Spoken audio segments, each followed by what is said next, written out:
Amén. Da un aplauso para el Señor.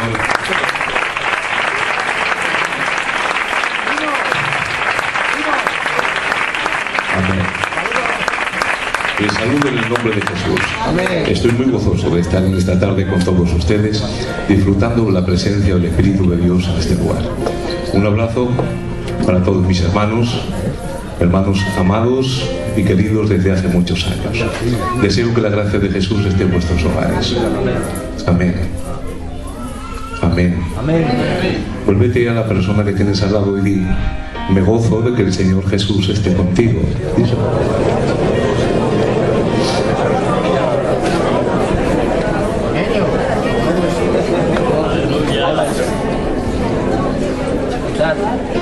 Hace unos días atrás el pastor me llamó por teléfono para ver si podía estar con ustedes, y creo que es la voluntad de Dios que en esta tarde esté en medio de la iglesia.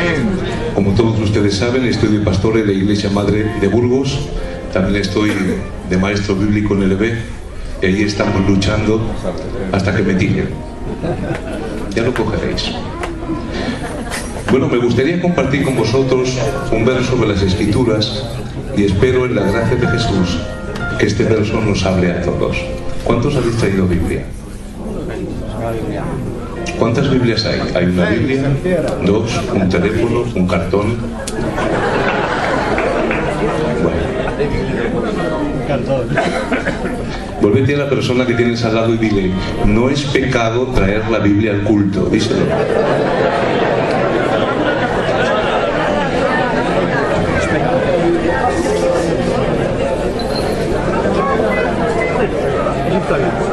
Me gustaría hacerles bien a través de la palabra. Voy a predicar lo que creo que es un mensaje serio, necesario en estos tiempos. Es un mensaje necesario.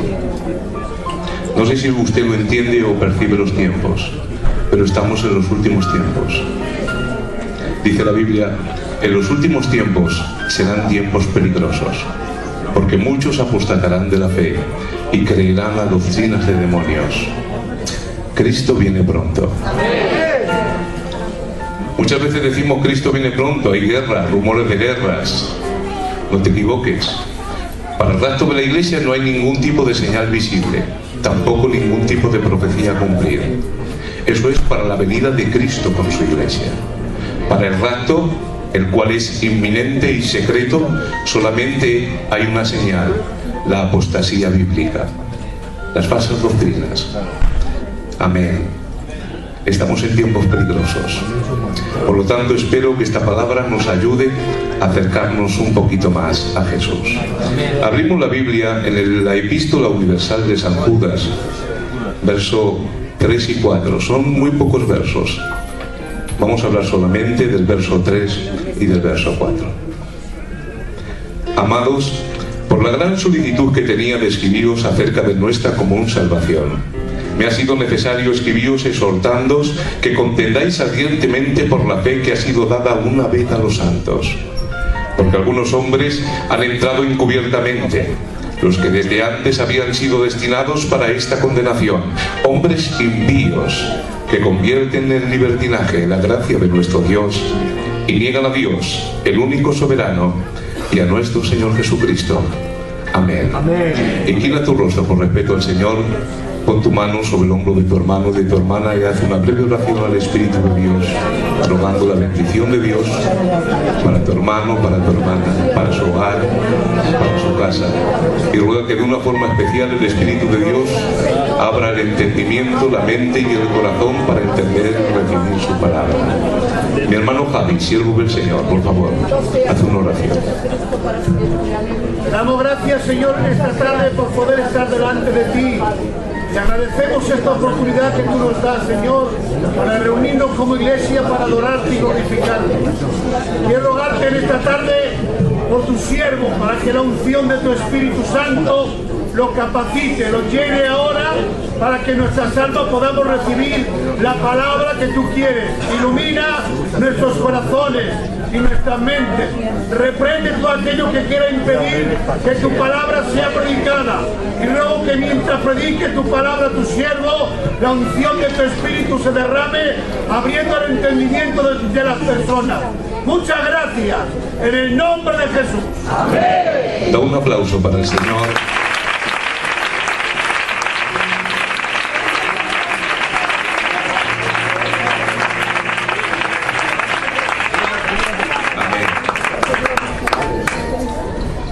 Judas era hermano en la carne de Jesús. Y voy a ir rápidamente al tema porque es un tema amplio, pero no me gustaría ser pesado. El deseo de Judas era hacer un libro o un compendio donde hablara cosas de nuestra común salvación. Por ejemplo, él deseaba hacer un escrito hablando de las palabras de Jesús. Quizá esto es una suposición de sus parábolas, quizá de sus milagros, quizá un breve resumen del inicio y comienzo de la Iglesia, pero viendo la necesidad imperiosa que se había levantado en medio de la Iglesia de Jesucristo, por cuanto hombres de forma encubierta se habían introducido en las congregaciones trayendo herejías y falsas doctrinas. Este hombre llamado Judas tiene que dejar a un lado el deseo original que tenía de escribir acerca de la común salvación y hacer un breve tratado de apología bíblica. Judas es el único libro de todas las escrituras cuyo único tema es la defensa de la sana doctrina. Amén. Parece ser que estos hombres que se habían introducido encubiertamente en medio de la Iglesia no eran identificados ni podían ser identificados a simple vista. La Biblia nos dice que Satanás se viste como ángel de luz y no nos debemos de extrañar de que sus siervos también se vistan como siervos de luz. Estos hombres, de forma muy inteligente, habían ido introduciendo herejías dentro de las iglesias para conformar estas según sus malas prácticas, su corazón corrompido y justificar sus acciones torcidas. En el libro de Judas se identifican 3 falsas doctrinas que estos hombres civilinamente habían introducido en medio de la iglesia. Yo solamente, si me permiten, voy a hablar de una de ellas. ¿Me permiten? Sí. Verso 4. Porque algunos hombres han entrado encubiertamente, los que desde antes habían sido destinados para esta condenación, hombres impíos, que convierten en libertinaje la gracia de nuestro Dios. 1. Que niegan a Dios, el único soberano. 2. Y niegan a nuestro Señor Jesucristo. Amén. Solamente voy a hablar de la primera de estas falsas doctrinas. Hombres impíos que convierten en libertinaje la gracia de Dios. Amén. ¿Qué es lo que enseñaban estos hombres? Mirad qué forma más sencilla de introducir una falsa doctrina. Ellos enseñaban que ya que la gracia de Dios es infinita y por lo tanto somos salvos por gracia, entonces podemos pecar cuanto queramos y a pesar de ello todavía somos salvos. Tanto es así que algunos llegaron a decir, ya que el pecado del hombre manifiesta la gloria de Dios y donde abunda el pecado sobreabunda la gracia, pequemos pues ya que la gracia es gratuita e infinita, no hay ningún problema con que pequemos. La gracia limpia y restaura nuestras vidas. Amén. Pero esto es una falsa doctrina. Nadie puede pretender convertir la gracia de Dios en libertinaje. ¿Me permitís expresar esta falsa doctrina en lenguaje gitanico? ¿Me dejáis sí o no? Bueno, esta falsa doctrina tiene mucha amiga. Mirad qué palabras os voy a decir, meditadlas. Esta es la definición de esta falsa doctrina en la ideología de nuestro pueblo. Y la voy a decir, Chuchi, de tal forma que va a producir gracia en todos. ¿Te parece bien? Miren, esta es la definición. Yo quiero una bicicleta. ¿Os parece bien? Dios no quiere que la tenga. Entonces la robo y después pido perdón. Y así tengo la bicicleta que Dios no quería que tuviese y el perdón y la limpieza de mi alma. ¿Me permiten volver a repetir la definición? Que se te quede grabada. Yo quiero una bicicleta, pero Dios no quiere que la tenga. Por lo tanto, la robo y después pido perdón. Y así tengo la bicicleta y el perdón de Dios. Pero te voy a decir algo: ninguna doctrina que venga de Dios promueve el pecado. Todo lo que viene de Dios promueve la santidad. Últimamente estamos confundiendo los conceptos del Evangelio. Y el Evangelio jamás se puede separar de la cruz. Si no, se convierte en humanismo. Les voy a decir una serie de verdades que creo que más que nunca necesitamos entender. No puede haber verdadero evangelio sin cruz. Y no puede haber perdón sin sangre. No podemos entrar al cielo si no es por la puerta estrecha. Y solamente aquella persona que se niega a sí misma, toma su cruz cada día y después le sigue a Él, solo aquellos entrarán en el reino de Dios. ¿Quién lo está entendiendo? Levanta su mano y dice para él un fuerte amén. Hay un verso en las Escrituras que quizá cuando lo leemos por encima malentendemos lo que quiere transmitir. Dice el apóstol San Juan: hijitos míos, no pequéis. Mas si pecáis, abogado tenéis para con el Padre a Jesucristo el justo. Él es la propiciación de vuestros pecados, y no solamente de vuestros pecados, sino de los pecados de todo el mundo. Cuando leemos estos versículos, si preguntas al 95 o 97% de cualquiera de nosotros y le preguntas cuál es el corazón del verso, te va a decir: Cristo es nuestro abogado. Porque no tenemos un gran abogado o una persona que no sepa interceder por nosotros. Él está ejerciendo abogacía. Él está intercediendo por nosotros a la diestra del Padre. Pero te voy a decir una verdad: este verso está siendo malentendido. La clave, el corazón y el centro de este verso no es el ministerio o, perdón, el oficio de Cristo como abogado, sino: hijitos míos, no pequéis. Pero si pecáis, abogado tenéis para con el Padre. Lo vuelvo a repetir: el corazón del verso no es abogado tenemos para con el Padre, sino: hijitos míos, no pequéis. ¿Me permitís contaros una historia? Chuchi, amigo mío, vamos a suponer, es una suposición, que nadie lo tome después entendiéndolo mal, que viene el circo a Bilbao. ¿Te parece bien? Y ahora coges tu familia y mi familia y nos vamos a ver al circo a ver la actuación. Y tú pagas 30 eurazos por las entradas y yo otros 30 eurazos. Yo cuando era niño le decía a mi padre: papá, quiero ir al circo. Y mi padre me decía: no, el que quiera verte que venga a casa. Pero después de tantos años, Chuchi, vamos a conseguir ver el mayor espectáculo del mundo. Y ahora tú pagas 30 eurazos con tu familia y yo otros 30 eurazos con mi familia, y nos sentamos en la pista central y vemos un espectáculo. Hay unos postes muy altos y aproximadamente a unos 20 o 25 metros de altura hay un fuerte cable de acero, y hay unas personas vestidas arriba en unas plataformas, vestidas, tío Ballín, de una forma muy extraña, mayas o algo parecido. Yo jamás me vestiría así. Y ahora, como está el espectáculo a 20 o 25 metros de altura, Chuchi, nos quedamos mirando con el cuello como torcido, y 10 metros por debajo del cable de acero hay una red para protección de los equilibristas. Bueno, nosotros nos podemos ver y queremos ver ese espectáculo. Queremos ver cómo una serie de personas caminan sobre un cable de acero a una altura de unos 20 metros con peligro de sus vidas. Es muy difícil eso.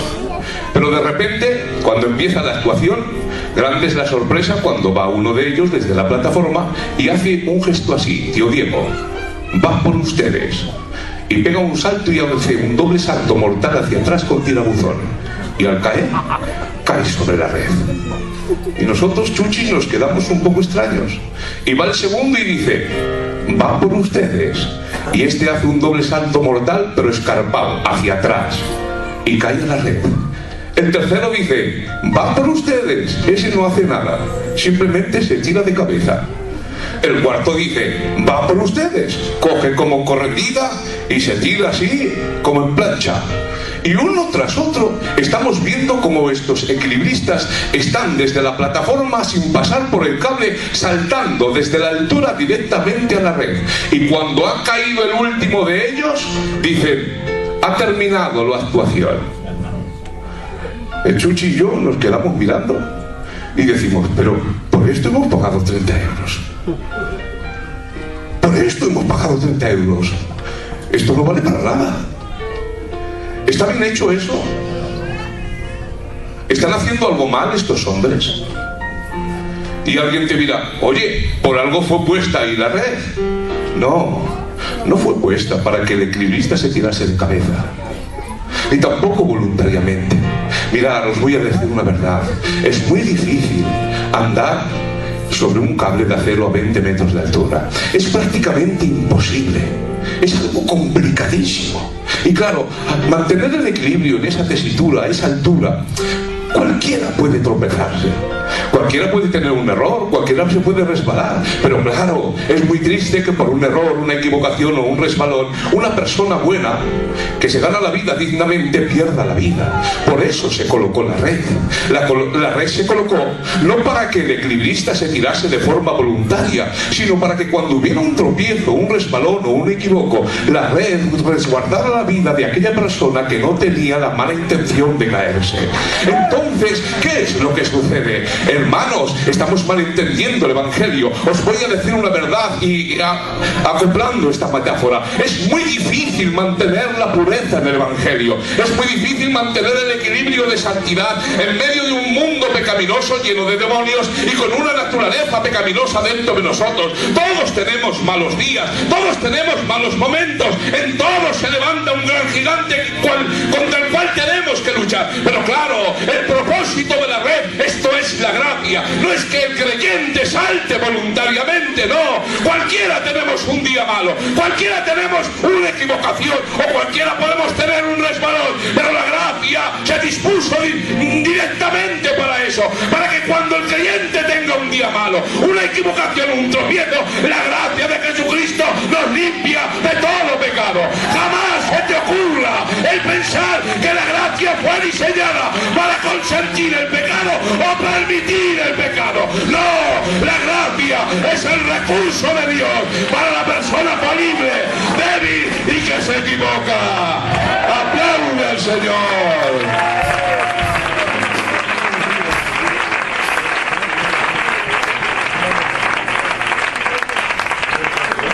¿Te has dado cuenta qué diferencia de conceptos? La red no fue colocada para que el equilibrista se tirase, sino para proteger su vida cuando hay una equivocación. Así es la gracia. La gracia no es una excusa para pecar, sino un medio para salvar. Amén. Por esto estamos malentendiendo lo que es realmente el Evangelio. El Evangelio depende de Jesús y de la cruz. Dice la Biblia: sin santidad nadie verá al Señor. Que haya una solución para un mal no significa que el mal sea menos malo. Y que haya un remedio para la enfermedad no significa que ésta sea agradable de pasar.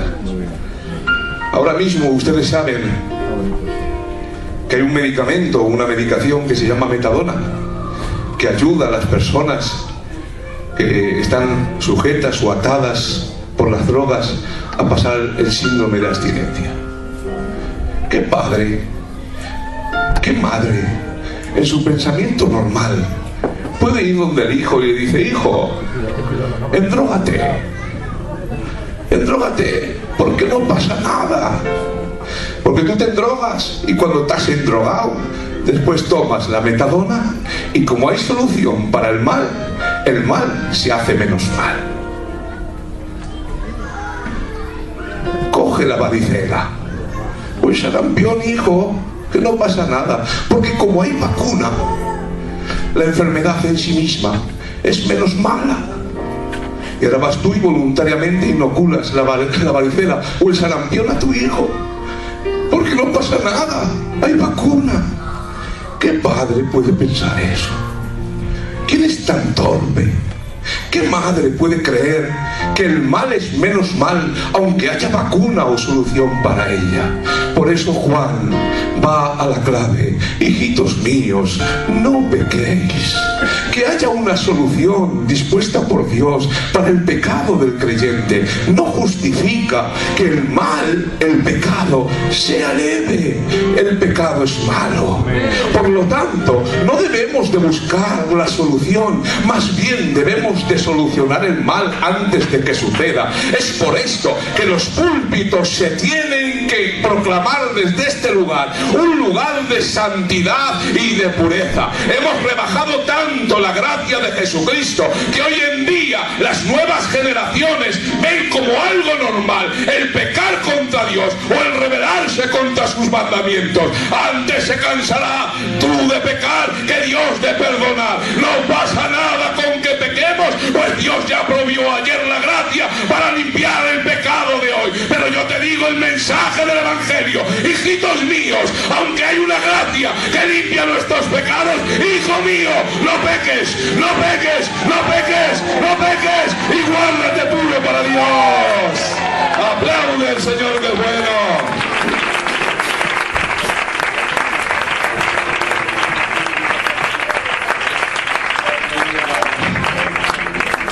Mirad, nuestro pueblo siempre hemos sido, me meto yo el primero, un pueblo muy torpe. Muy torpe, pastor. De tal forma que todo lo que nosotros hacemos para la evangelización, como no sabemos de otra forma, siempre lo traducimos en esto: vente al culto. Y ahora haces una reunión con ayunos, vamos a evangelizar. Y ahora los jóvenes, sí, voy a evangelizar. Y hacen cual Rocky. Se preparan durante 15 o 20 días haciendo ayunos, oraciones, estudios bíblicos. Venga, vamos a evangelizar. Y cuando llega la hora de la verdad, la única palabra que anhelamos es decir: chacho, vente al culto.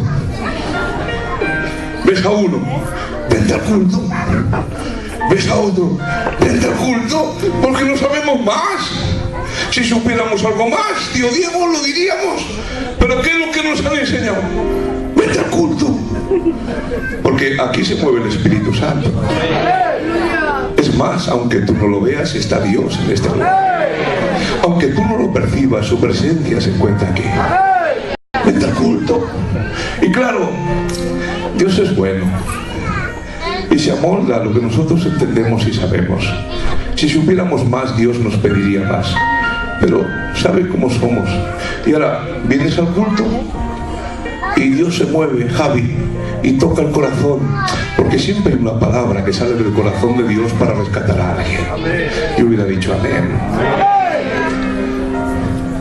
Pero voy a decir una verdad: no siempre es bueno venir al culto. Lo que para algunas personas es de bendición, para otras personas está redundando en condenación. Hay un pasaje en la Biblia que aparentemente a primera vista es misterioso.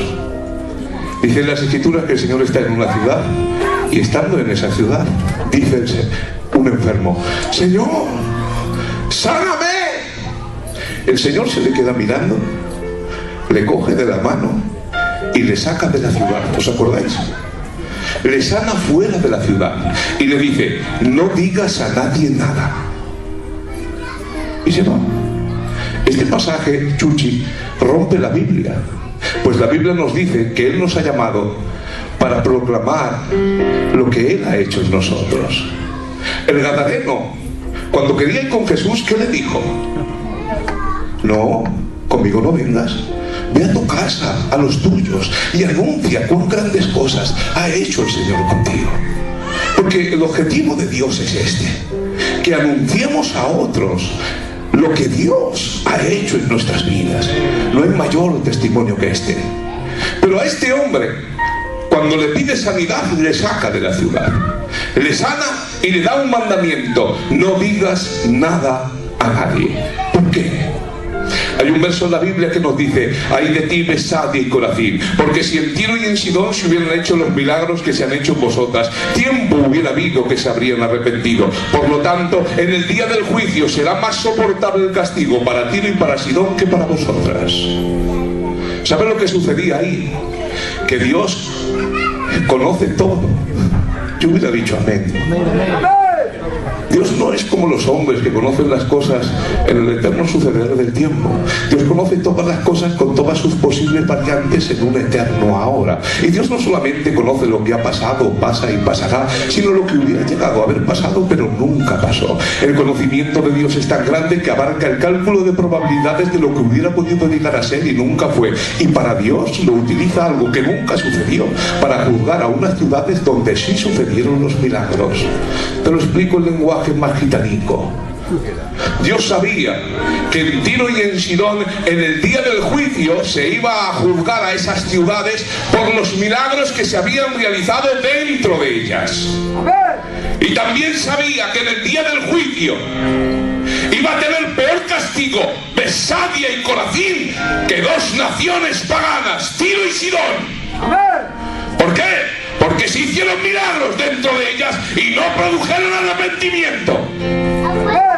Y dice la Biblia, si en Tiro y en Sidón se llegan a haber realizado los milagros que se han realizado en vosotros, hace ya mucho tiempo que se hubieran arrepentido. Pregunto, ¿se hicieron alguna vez milagros en Tiro y en Sidón? No, pero el conocimiento de Dios es tan grande que abarca no solamente lo que ha pasado, pasa y pasará, sino lo que hubiera llegado a haber pasado si hubiera acontecido. Y Dios sabe que si se hubieran llegado a hacer milagros en Tiro y en Sidón, estas ciudades se habrían arrepentido. Vuelvo a decir, el conocimiento de Dios es tan grande que no solamente puede juzgar lo que ha pasado, lo que pasa y lo que va a pasar, sino lo que hubiera llegado a haber pasado pero nunca pasó. Y toma el conocimiento de algo que nunca sucedió para juzgar a dos ciudades donde sí se hicieron milagros. Ahora entendemos el pasaje en su contexto. Cuando el enfermo le dice, Señor, sáname, el Señor está teniendo misericordia de esa ciudad. ¿Y sabes cómo está teniendo misericordia de esa ciudad? No sanando al enfermo dentro, porque sabiendo que esa sanidad en el día del juicio serviría para condenación en vez de para salvación, dice, tengo tanta compasión del que se pierde que prefiero que se condene por haber hecho 9 milagros dentro de ellos que 10. Y el que tenga oídos para oír, oiga. Prefiero que se condene por haber hecho 9 milagros que 10. Lo coge y lo saca de la ciudad para que en el día del juicio no se diga que ese milagro aconteció dentro de ella y fuera mayor la condenación. Y le dice al enfermo, no digas nada a nadie, que no se enteren en la ciudad que te he sanado, porque ese conocimiento, en vez de llevarles al arrepentimiento, les va a servir de juicio. No todo el que viene al culto es de Dios.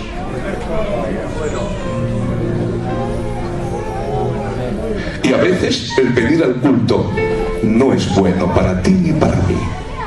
Pues la Biblia dice que la persona que voluntariamente endurece su corazón contra la palabra de Dios revelada y la obra del Espíritu de Dios que redarguye de pecado, esa persona está amontonando juicio e ira para el día de la ira y de la manifestación del santo juicio de Dios. La Biblia nos dice que no hay nadie que pueda levantarse contra nuestro Dios. Hay un libro donde están todas nuestras obras escritas. Por lo tanto, hoy en día se están levantando generaciones que les dices, oye, vámonos a una oración, y dice, pues vamos, vámonos a cenar, pues vámonos a jugar un partido de fútbol, pues vamos, con mucho respeto, vámonos de juerga, pues vamos, y al día siguiente voy al culto. Pero te digo algo, no hay nada que el hombre pueda llegar a sembrar que el día de mañana no se recoja. Si el que siembra para la carne, de la carne segará corrupción, pero el que siembra para el espíritu, del espíritu recogerá vida eterna. Nunca te olvides que hay una gran parte de lo que llamamos iglesia que se puede llegar a realizar sin nacer de nuevo. Mucha gente que no es cristiana puede venir al culto, ¿sí o no? ¿Puede levantar la mano? Sí. ¿Puede echar Javi a la ofrenda? Sí. Si le insistes un poquito, incluso puede aprender a orar. Sí. Pero eso no significa que tenga a Cristo en el corazón. Fíjate, el domingo, ¿cuántos toman el bastón Y dice la Biblia que no todos los que lo tomamos en dignidad. ¿No te das cuenta? No todo el que está aquí es de Él. Pero no podemos rebajar las normas santas del Evangelio. Hoy en día hemos bajado tanto las normas que lo que se espera que realice un creyente normal, como es orar y leer la Biblia, es algo tan espectacular y exclusivo que al día siguiente queremos levantarle para ministerio. ¿Y qué está haciendo? Viene al culto y ora. Te voy a hacer una pregunta. ¿Necesitas orar para vivir el tipo de evangelio que estás viviendo y que estoy viviendo? ¿Oras a solas? ¿Lees la Biblia? ¿Te es impuesta necesidad? La Biblia nos enseña que el Espíritu de Dios bajó desde el cielo al corazón del creyente para capacitarle de tal forma que pueda llegar a cumplir las expectativas del Evangelio. En otras palabras, Javi, si el Espíritu de Dios no viene a mi vida, me hubiera sido imposible y me sería imposible vivir bajo la normativa del Evangelio, pues la persona no regenerada no puede obedecer a Dios ni le entiende. Amén. Ahora te voy a volver a hacer la pregunta. ¿El tipo de cristianismo que vives lo puedes vivir sin orar? Si la respuesta es sí, no estás viviendo evangelio, sino humanismo, costumbre y tradición. Porque la Biblia nos enseña que es imprescindible la comunión íntima y personal con Dios para andar en este camino. ¿De verdad crees que puedes ser creyente sin orar? ¿De verdad crees que puedes ser creyente sin leer la Biblia? Ahora nos empezamos a dar cuenta cómo hemos rebajado las normas del cristianismo y lo hemos convertido en venir a un culto o a una reunión, y nos hemos olvidado que es una relación que sale de un corazón regenerado para con un Padre bueno. El cristianismo es algo más que venir al culto, es una obra del Espíritu de Dios en el corazón del creyente, y eso no se puede transferir, eso no se hereda, eso no se contagia. Necesitamos volver de nuevo a la fuente, necesitamos volver a la cruz y que el crucificado nos administre. Basta ya de venir al culto y no sentir nada por dentro. Necesitamos que la sangre de Jesús nos arranque todo aquello que no glorifica el nombre del Señor. Aplaude al Señor, que Él es bueno.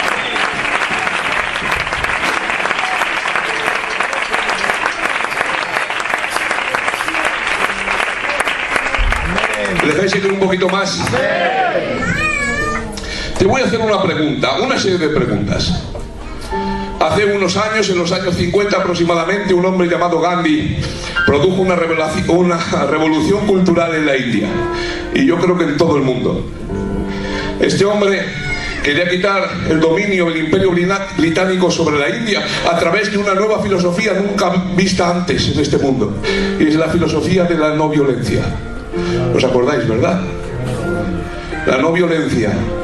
Este hombre propugnaba que se podía romper el yugo británico sobre la India sin ejercer violencia, sin pegarse con nadie.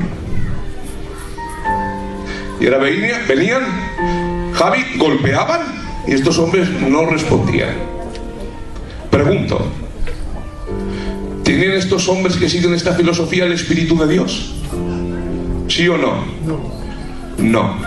¿Cómo puede ser que ese hombre que no está regenerado y no sea morada del Espíritu tenga más aguante que yo contigo? Hay un problema ahí, ¿eh? O sea, me estás diciendo que una persona que sigue una filosofía humana, no capacitada por el Espíritu, no nacida de nuevo, les pegan un guantazo y lo aguantan, y yo que soy creyente desde hace 28 años, me dices la mínima y sale la fiera que llevo dentro. No digáis nada a nadie. En una ocasión oraba, esta es la oración de un pastor, oración de un pastor, apréndetela, pastor. Señor, dame paciencia, porque si me das fuerza lo mato.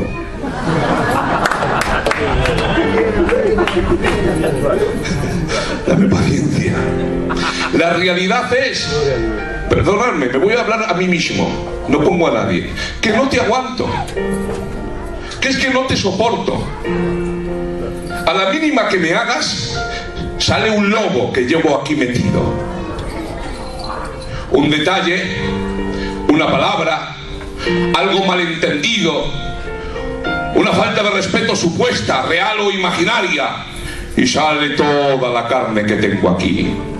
¿Cómo puede ser que después de casi 30 años de evangelio, la obra del Espíritu Santo en mí sea tan superficial que un simple arañazo quite el barniz religioso y salgan toneladas y toneladas de carne? Prefiero irme de la iglesia antes que pedirte perdón. ¿Me dejáis hablar un poquito? Últimamente hay un problema muy grave en nuestras iglesias. Es un problema de niñez perpetua y voluntaria.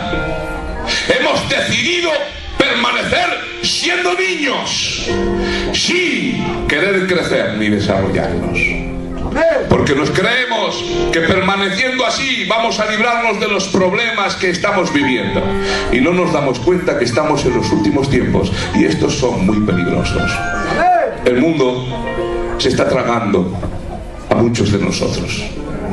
Me dejáis hablar con libertad, ¿verdad? Vengo aquí. Todo lo que estamos administrando últimamente en nuestras iglesias viene porque la iglesia lo requiere. Le gusta los tipos de cultos donde hay supuesto mover del Espíritu Santo. Profecías, visiones, movimientos, oraciones, ungir la iglesia con aceite. ¿De dónde salen esas prácticas? ¿De cuándo? ¿Dónde está puesto todo eso en las Escrituras? Vamos a examinar, Javi, algún detalle. Me subo aquí y empiezo a dar profecías de licra. ¿Qué te parece? El tío Diego está diciendo, ¿y qué es una profecía de licra? ¿Me permite que se lo explique, tío Diego, que me ha visto crecer? No es porque sean mis niños, pero tengo 3 niños que no lo hay en el mundo. El primero se llama Jesús Ángeles, el segundo Julio César y el tercero Luis Enrique. Y no veo culebrones. A ese tercero me hubiera gustado llamado Máximo Décimo Meridio, pero la familia no me dejó, no sé por qué. Pues ahora, imagínate que voy al mercadillo y le compro a mi niño pequeño que pesa nada, 5 kilos sale a mí, delgadín, así pequeño, de 9 años, y le compro un Niki de licra, de un color bonito. Y ahora va el niño y se lo pone y me dice, me queda bien, papá. Digo, ay, qué bien, si estás hecho un marqués te voy a pedir el padre. Pero ahora veo yo el Niki y digo, es muy bonito, Dani, este Niki para el niño. ¿Me valdrá a mí? ¿Me valdrá el Niki? ¿Me valdrá a mí? Y ahora cojo el Niki, como es de licra, empiezo a estirar, a estirar, a estirar, a estirar. No respiro, empiezo a estirar, no respiro, no respiro, no respiro. Y me vale. Me vale porque es de licra. Y se adapta. Esas son las profecías de licra. Profecías que se adaptan a todos los perfiles. Vengo por aquí y digo, hago una melodía. Pongo voz así, el Señor está aquí. Dios nos está administrando. Dios tiene un propósito para ti. El Señor tiene algo especial para tu persona. Tiene un plan desde antes de la fundación del mundo que quiere cumplirlo ahora. Y ahora tú, y ahora empiezo. Aquí hay alguien que tiene un problema muy grande y le pasa algo y lo está pasando muy mal, pero tengo una palabra de Dios para ti. Dios te ama y Dios va a poner su mano sobre tu problema. Y todo el mundo, gloria a Dios. Y el de al lado, gloria a Dios, me ha hablado a mí. Y se pone al lado, no, me ha hablado a mí. No, he dicho que me ha hablado a mí.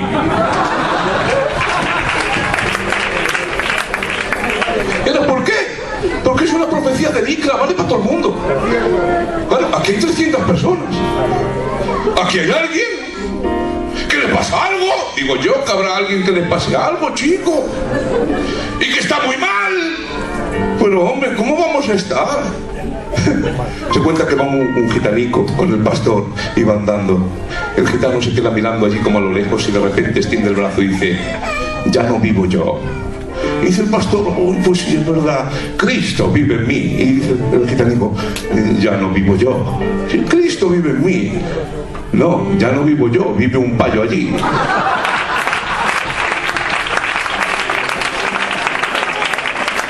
Es que al gitanico le habían quitado el piso al banco.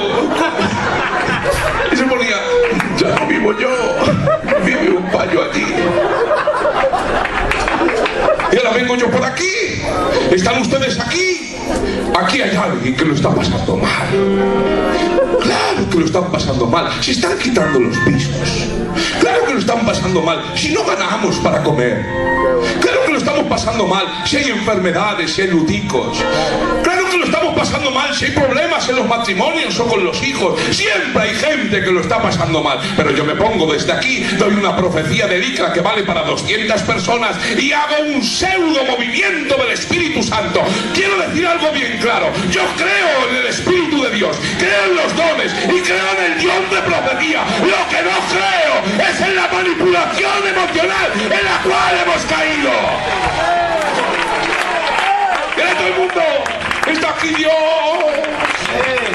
Haz esa música más melodramática. ¡Está aquí Dios! Y ahora empiezo a saltar.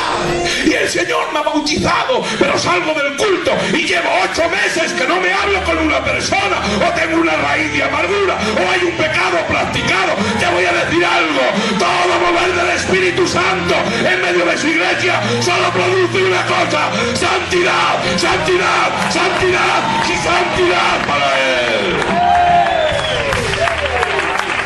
Si ese mover del Espíritu lo ha cambiado tu vida desde dentro y te ha arrancado las raíces de pecado, no te administró Dios, fue tu emoción. ¿Y qué es lo que está pasando? Estamos entreteniendo a las congregaciones con administraciones rebajadas a base de billetes. A ver, listado de los mejores predicadores de España. Número 1, vale 1000 euros. Número 2, 900. Antes había billetes a punta pala. Bueno, vemos la iglesia triste. Vamos a traer un hermano. ¿Es malo traer a alguien? No, porque somos un cuerpo. ¿Pero qué pasa? Viene, vengo, predico y mañana igual. ¿Qué ha pasado? No hay corazones cambiados, no hay santidad. Mirad, no te comas la cabeza. Te puedo dar definiciones sobre lo que es el crecimiento dentro del creyente de la iglesia, o de lo que es el creyente dentro de la iglesia en relación al cuerpo de Cristo. Te puedo dar versos bíblicos de que tenemos que crecer y madurar. Te lo voy a decir en una definición gitanica. Toda la obra que el Espíritu Santo tiene con el corazón del creyente va encaminada a una sola cosa. Cuando vienes al culto, cuando oras, cuando vas a cenar con los hermanos, porque eso es comunión, cuando estudias la palabra, cuando haces un ayuno, todo lo que Dios hace es para una cosa. Dice, para que crezcamos según la medida de un varón perfecto, el cual es Cristo. O sea, todo está encaminado en que hoy te parezcas más a Jesús que ayer. Si hoy no te pareces más a Jesús que ayer, hoy ha sido un fracaso. Eso es cristianismo. Lo demás es entretenimiento. Si después de 40 años de evangelio seguimos con la misma mente, la misma filosofía, las mismas acciones, no hay Espíritu de Dios aquí. Os voy a decir una palabra y escuchad es fuerte. Examinar la iglesia del Señor. Si después de años una persona está cayendo continuamente en práctica de pecado y no hay un cambio en su vida, esa persona ha caído en apostasía.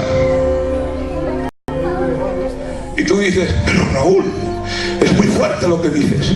Somos gitanicos, pero no todos son cristianicos.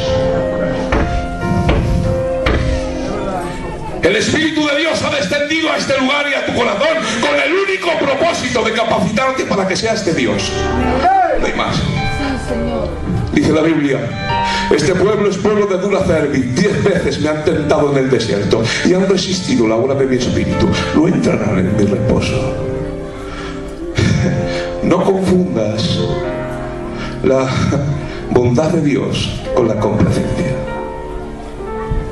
Ese fue un error de Israel. Confundió la bondad de Dios con la complacencia de Dios. Y no es lo mismo. Os voy a hacer una pregunta. Durante 40 años ¿le faltó Israel al pueblo un solo día el agua de la roca? Dilo fuerte. ¿Le faltó? ¿Le faltó pan un solo día? ¿Le faltó la llama de fuego por la noche? ¿Le faltó la sombra? ¿Se rompió su ropa? ¿Se desgastó su calzado?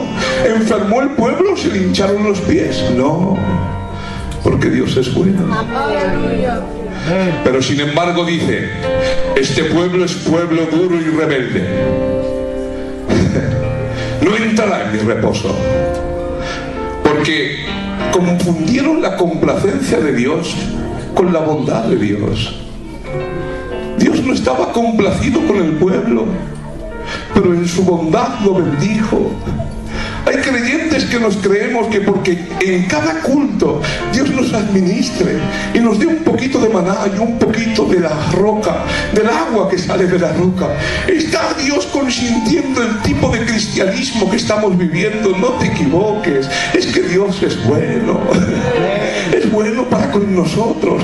Dice las Escrituras que Él es paciente para ver si todos nos arrepentimos. Es paciente Dios. Dios no te va a dejar en el desierto. Si alguien se queda en el desierto el día de mañana, jamás será porque Dios lo abandonó, porque Dios no lo alimentó o porque Él no dio su agua. Dios siempre está con nosotros porque es un Dios bueno y bondadoso. Pero sin embargo dice la Biblia que Dios no se agradó con su pueblo. ¿Y sabes por qué? Porque no compartía el tipo de vida y de filosofía en el cual estamos viviendo. Hermanos, necesitamos cambiar el chip. Hay un nuevo evangelio que te predico, y es el evangelio que se vino aquí hace 40 años, que es el de la iglesia de Bilbao. Es el evangelio de la cruz, es el evangelio de la santidad, es el evangelio del compromiso, es el evangelio de ponerse delante del crucificado y rogar que Él nos transforme. Amén. Amén. Termino con esto, recta final. Hoy en día hay un error de herejía, de falsa doctrina, que está tratando a las iglesias como que sean mega empresas. ¿Lo están entendiendo, verdad? Sí, sí.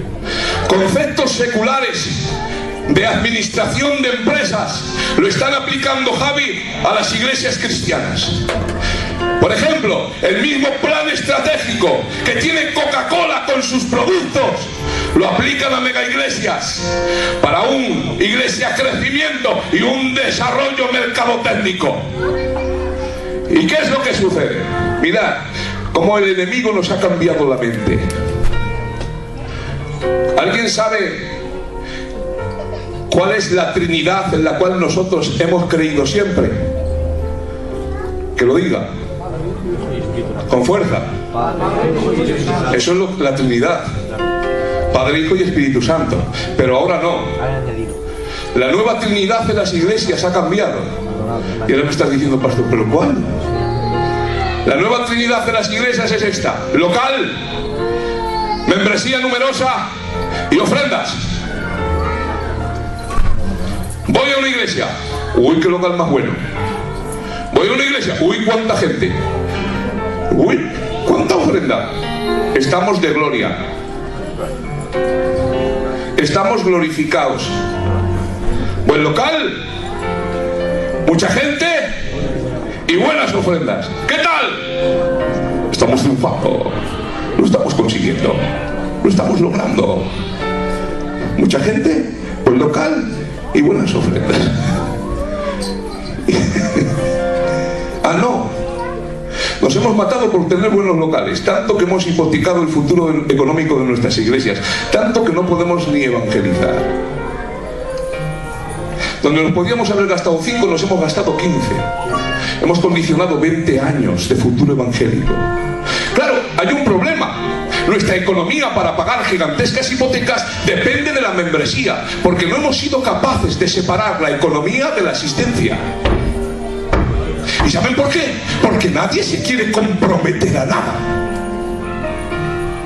Reprendo el falso evangelio de la prosperidad, que quiere enseñar o enseña que cuando tú le das dinero a Dios, Dios está obligado a hacer un milagro o tener una manifestación contigo. Ya le dijo Pedro a aquel hombre llamado Simón: tu dinero perezca contigo, dice otra versión. Vete tú y tu dinero al infierno, dice otra versión. Estás tan perdido tú como tu dinero. Reprendo toda falsa enseñanza que te hace ver que el poder de Dios se mueve por dinero. La gracia de Jesucristo es gratuita. ¿Pero de verdad crees que el compromiso que puedes tener para con tu iglesia es de €1 cuando vienes? ¿De verdad lo crees? Hay quien dice que la doctrina del diezmo es la actual, el 10%. Primero, te equivocas en dos conceptos. No era el 10% lo que daba el pueblo de Israel en el Antiguo Testamento, sino el 21 o el 23%. Y segundo, ¿de verdad crees imponer el 21% o el 10% ahora a tus ganancias?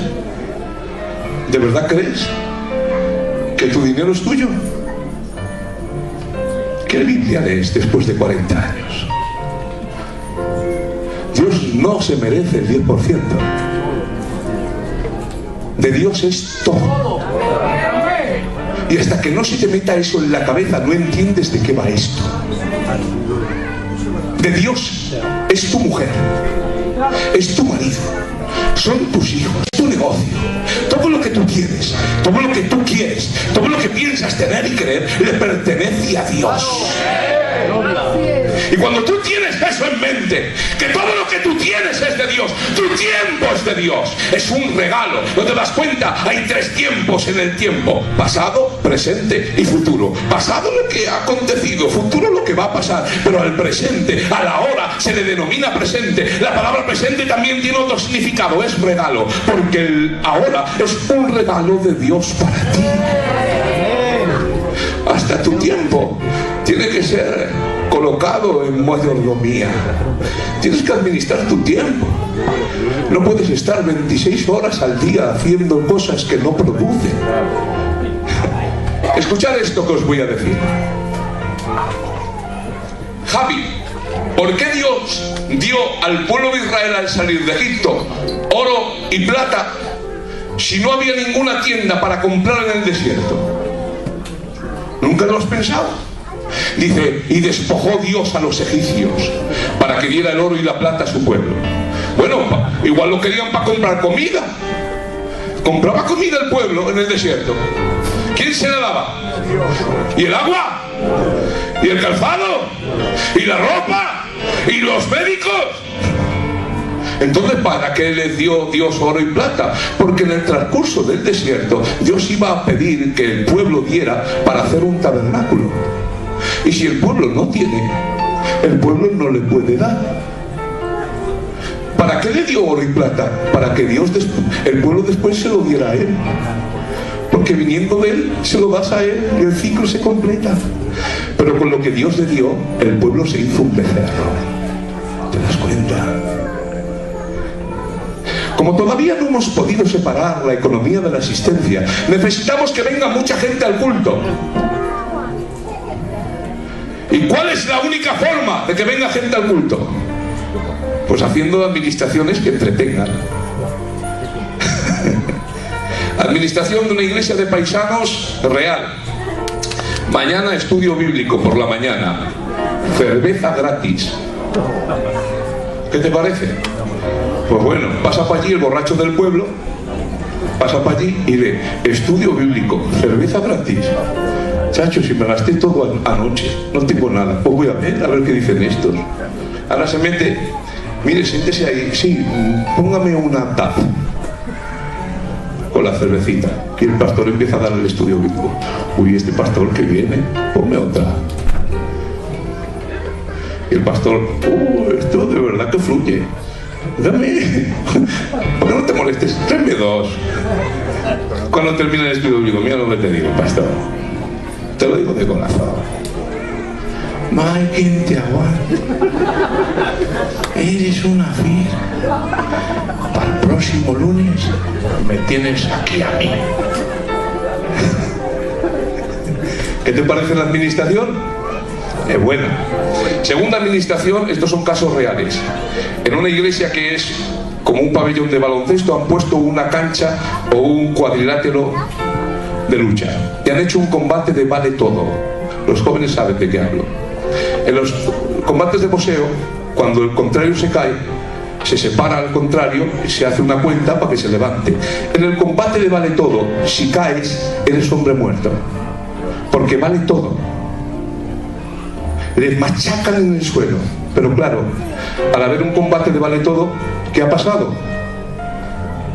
Miles de personas. Porque si no vienen miles de personas, no hay dinero. Es muy significativo. No estoy en contra de estas administraciones, pero quiero hacer una puntualización que creo que es importante. Danza. Javi, llevas 40 años en Bilbao. Te has matado a invitar a gitanos al cultico y a predicarles. Haces una danza y el que nunca viene al culto, jamás de los jamases viene. ¿Cómo puede ser esto? Que el incrédulo recalcitrante que jamás quiere pisar la iglesia, haces una danza y viene, porque está la nieta. Venga, vamos a hacer una danza. Nos matamos a ver quién se pone el primer lugar y el segundo. Hay luchas internas. Ahora, venga, la danza, 400 millones de personas. Pregunto, ¿es malo la danza? No. Pero dice la Biblia, podrías haber hecho esto sin dejar de hacer aquello. ¿Quién ora en casa? ¿Quién lee la Biblia? ¿Quién hace un discipulado bíblico para distinguir las falsas doctrinas? ¿Quién se ha leído la Biblia en lo que llevamos de año? ¿Y ahora qué pasa? Hago la danza porque hay gente, y al haber gente viene el dinero, y al haber dinero está la gloria. Y te digo que estamos entreteniendo las iglesias. Y te digo algo, para que venga gente tenemos que rebajar la calidad de las administraciones, y cuando rebajamos la calidad de las administraciones, la iglesia se llena de carnales y al día siguiente desaparecen. Si queremos mantenerlos, lo único que podemos hacer es mantener administraciones rebajadas que hagan que la gente venga a los cultos, pero no hay oración, no hay autodisciplina, no hay enseñanza de santificación, no nos mostramos serios con el pecado, consentimos las cosas. ¿Y sabéis por qué? Porque creemos que rebajando el evangelio va a haber más bendición, y es un evangelio que no cambia, un evangelio que no crece y un evangelio que no se manifiesta el poder de Dios. Pero da la vuelta a la tortilla. ¿Qué pasaba al principio? Había mayor santidad. ¿Sabéis de dónde venía la gloria? De que los siervos de antes nos tirábamos 5 horas de rodillas, que abrías el culto a las 4 de la tarde y había una gran parte de la iglesia que estaba en comunión. Por eso había milagros, por eso había prodigios, por eso había bautismo del Espíritu Santo. ¿Y sabes por qué? Porque no se puede ser cristiano sin una comunión íntima con Dios. Busca a Dios, busca a Dios, busca a Dios, busca a Dios.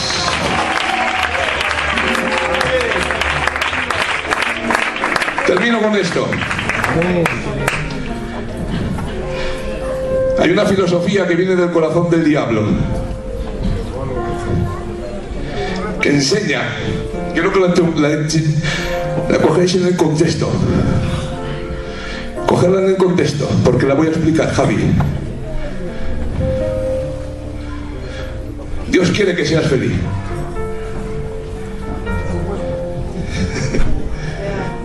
Dios quiere que seas feliz. Eso no es bíblico. ¿Dónde pone en la Biblia que Dios quiere que seas feliz? Dios no quiere que seas feliz, Dios quiere que seas santo. No lo estás entendiendo. Y te voy a decir por qué. Vemos tanta televisión y examinamos tan poco las escrituras, que cuando nos muestran las escrituras no las entendemos.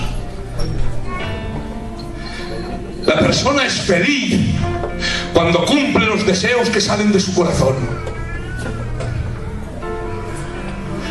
Cuando obtienes aquello que quieres, entonces eres feliz. Cuando te toca la lotería, cuando te han comprado ese traje tan bonito, cuando sale todo a pedir de boca, entonces eres feliz. Pero ¿y cuando eso que tú quieres se opone a la voluntad de Dios para ti? Me enfado y alterco contra Dios, porque Dios quiere que seas feliz. La Biblia enseña: la voluntad de Dios es vuestra santificación. Y ahora puntualizo: Dios no quiere que seas feliz, Dios quiere que seas santo. Pero escucha, pero cuando eres santo, el Espíritu de Dios llena de tal forma tu corazón que te hace feliz. Y ahora no tienes lo que quieres, pero tienes la voluntad de Dios, y eso te llena. Maestro, come. No como. La voluntad de Dios es hacer, dice, mi comida es hacer la voluntad de mi Padre.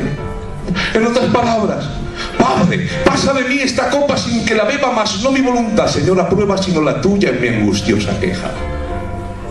No quiero esta copa, no quiero esta copa, porque lo que va a traer no lo quiero, pero no se haga mi voluntad, sino la tuya. Porque Cristo no vino a hacer lo que salía de su propio corazón, sino a cumplir la voluntad del Padre. No podemos caer en ese error, rebajar las exigencias del Evangelio. Dios te quiere cada día más santo. Mirad lo que os voy a decir. Todo pecado del cual tú tengas consciencia tiene que ser confesado y arrepentido.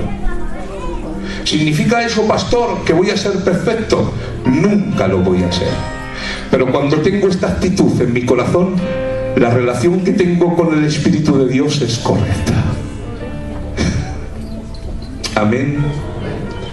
Mirad, antes he dicho que esta palabra es seria, y lo es.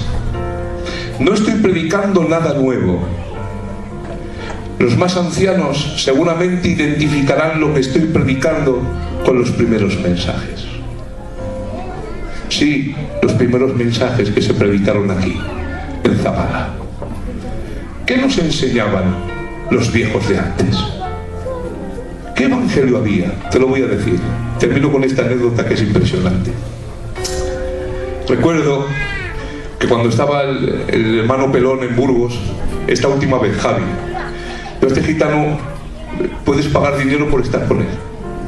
Puedes pagar dinero, 10 euros. Y le decía: tío Pelón, cuénteme cosas de esas de antes que sabe usted. Y ahora te coge el gitano y me contó una historia real. Dice: mira, hijo, hace muchos años yo leía la Biblia y había un pasaje que no entendía. Y digo, voy donde el tío Emiliano, que está con el Señor, que es el que me ha convertido, mi maestro, para preguntarle. Dice, voy donde el Emiliano y le digo: Emiliano, ¿qué quiere decir este verso que hay en la Biblia? Y dice el Emiliano: ¿lo sabes tú? Pues no. Pues yo tampoco. ¡Hora! ¡Hora! ¡Ahí!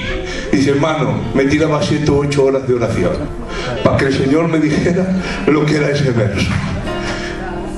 ¿Qué iba a traer ese hombre después de 7 u 8 horas con Dios? ¿Cuál era la solución para todos tus problemas? ¿Cuál era? ¿Qué es lo que siempre te han dicho? Entretente, pásalo bien, venga, vete a comprar, ora, lee la Biblia. Aquí hay personas que tienen depresión. ¿Eres profeta, Raúl? No soy profeta. Entre tantos, alguno habrá. Y más con los problemas que hay. Aquí hay personas que necesitan tomar pastillas para dormir por las noches. Aquí hay personas que tienen raíces de amargura muy profundas. Aquí hay personas que tienen unas situaciones en sus hogares de crisis. ¿Y de verdad te crees que la solución es una pastilla, o irte a comprar, o verte en la televisión? El creyente no puede caer en ese error. Cuanto mayor es tu dolor, cuanto más grande es tu necesidad, más tiene que ser tu capacidad de ponerte a solas con Dios. Mirad lo que os voy a decir, y con esto termino. Me bajo y me marcho, porque seguramente me mataréis. Cuando voy por las iglesias, normalmente me viene un hermano y dice: hermano Raulón, mira, ven, necesito que ores, tengo un problema. Y yo: sí, hermano, sí. Tengo un problema muy grande, ora por mí, ora por mi hijo, que está muy mal, ora por mi primo, ora por el vecino del cuarto del que vivía en Carrión, ora. Y yo: sí. Entiendo, Javi, el poder de la intercesión, y la Biblia dice que oremos los unos para los otros. Pero te voy a decir dos frases que te ruego que no saques de contexto, sino que las medites. Ora por mí, ora. Ora por ti. No oro ni para mí, voy a orar para ti. Uno. Y dos, ora por mi hijo, que mi hijo está muy mal, que es muy mundano, ora para que Dios lo toque. Vale, y mientras yo me meto en mi cuarto para orar por un desconocido que jamás he visto ni he conocido, tú estás en casa viendo la tele y haciendo zapping. O sea, le pides a un desconocido que viene de visita: ora por mi hijo que es un mundano, y tú te tiras todo el día con la televisión. Pues para orar yo, ora tú. O sea, no eres capaz de orar tú por tu matrimonio, tú por tus hijos, tú por el problema que tienes, tú por la enfermedad o situación de crisis, y te pide que lo haga un desconocido. Hermano, yo puedo orar contigo, pero lo que no puedo hacer es coger tu problema, hacer lo mío y orar yo mientras tú te estás entreteniendo. ¿Qué tipo de cristianismo estamos viviendo? Por eso estamos así, que nos llevan de acá para allá por cualquier viento y situación. Métete en tu cuarto, ponte a orar con Dios, clamaré en el secreto, y Dios, que te ve en el secreto, te va a recompensar en lo público. Un aplauso para el Señor, y que Dios lo bendiga mucho.